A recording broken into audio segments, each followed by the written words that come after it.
Good evening everyone. आज फिर मैं एक टॉपिक के साथ आपके सामने आया हूँ। ये टॉपिक मैं ले रहा हूँ that is orientation of symmetrically in alkenes. Alkenes में अगर एक छोटा सा ही यहाँ पे रूल मैं डिस्कस करूंगा।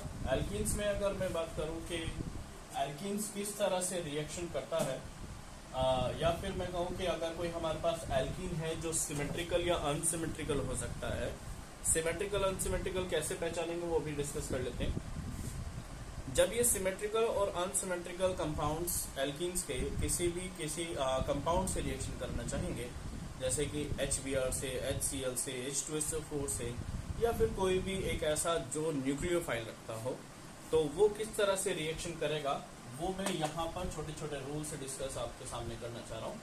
दैट इज रूल फर्स्ट क्या कहता है कि अगर आपके पास कोई एल्कीन है जो अनसिमेट्रिकल है, unsymmetrical that means CH3 CH double bond CH2। Unsymmetrical मैंने इसको क्यों कहा? अनसिमेट्रिकल मैंने इस वजह से इसको कहा क्योंकि यहाँ पर ये जो डबल बॉन्ड है, डबल बॉन्ड के एक साइड पर सिर्फ एक कार्बन है, दूसरी साइड पर दो कार्बन है, जिसकी वजह से मैंने इसको अनसिमेट्रिकल कहा है। देन तो इसी तरह से अगर मैं इस कंपाउंड के किसी दूसरे एलिमेंट के साथ रिएक्शन कराने लगूं, लाइक जैसे मैं यहाँ पे एग्जांपल HBr लिया है, तो मैं यहाँ पर भी लेट HBr ही लिख दे रहा हूं। तो अगर ये दोनों आपस में रिएक्शन करेंगे तो रिएक्शन करने पर रूल क्या कहता है? रूल ये कहता है कि अनसिमेट्रिकल प्लस अनसिमेट्रिकल जब भी आपस में रिएक्शन करेंगे तो हमेशा दो प्रोडक्ट बना के आपको देंगे, जिसमें से एक मेजर प्रोडक्ट होगा और एक माइनर प्रोडक्ट होगा। मेजर जो प्रोडक्ट होगा वो according to the Markovnikov rule बनेगा, और माइनर जो प्रोडक्ट होगा वो भी अकॉर्डिंग टू मार्कोनिकॉफ रूल बनेगा। तो अभी देख लेते हैं, मार्कोनिकॉफ रूल अभी डिस्कस नहीं कर रहे हैं। तो यहाँ पर जैसे ही इनके बीच में आपस में रिएक्शन होगा तो ये हमें दो प्रोडक्ट बना के देगा। दैट इज एक according to Markovnikov rule. Markovnikov rule शायद आपको याद होगा, जिसमें कहा जाता है कि negative part that is Br, negative part हमेशा उस कार्बन पर जाके अटैक करेगा जहां पर नंबर ऑफ हाइड्रोजन कम होंगे, और पॉजिटिव पार्ट हमेशा उस जगह पर जाकर रिएक्ट करेगा जहां पर नंबर ऑफ हाइड्रोजन ज्यादा होंगे। तो ये 2 हो जाएगा 3।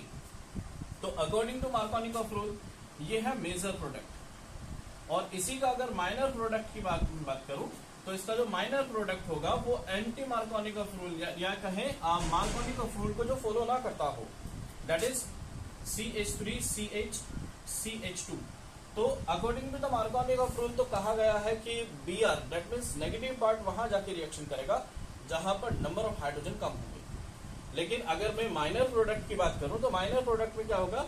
नेगेटिव पार्ट वहां पर जाके रिएक्शन करेगा जहां पर नंबर ऑफ हाइड्रोजन ज्यादा होंगे। तो मुझे यहाँ पर Br लगा देना है और यहाँ पर एक हाइड्रोजन।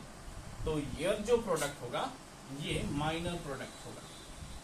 तो इस तरह से हम पहचान सकते हैं कि कब हमें दो प्रोडक्ट मिलेंगे और कब हमें सिर्फ और सिर्फ वन प्रोडक्ट मिलेगा। वन प्रोडक्ट के लिए रूल क्या है? वन प्रोडक्ट के लिए रूल ये है कि अगर आपके पास एल्कीन सिमेट्रिकल है, दैट मीन्स डबल बॉन्ड जो प्रेजेंट है उसके दोनों साइड पर दो दो कार्बन या तीन तीन कार्बन प्रेजेंट हो सकते हैं, या फिर कहें दोनों साइड पे equal number of carbon present होने चाहिए, तब हम उसको सिमेट्रिकल एल्कीन कहेंगे। तब यहाँ पर जो HBr से रिएक्शन होगा तो वो आपको सिर्फ और सिर्फ सिंगल प्रोडक्ट बना के देगा। तो यहां से आप कंक्लूड कर सकते हैं कि कब आपको दो प्रोडक्ट मिलने वाले हैं और कब आपको सिर्फ और सिर्फ एक प्रोडक्ट मिलने वाला है। जब दो प्रोडक्ट आपको मिलेंगे तो वो दो product according to the Markovnikov rule होंगे। ठीक है, ओके। इसी तरह का अगर आपको और वीडियो चाहिए तो सब्सक्राइब कीजिए, चैनल को देखते रहिए और काफी सारे क्वेश्चंस पूछिए। Thank you.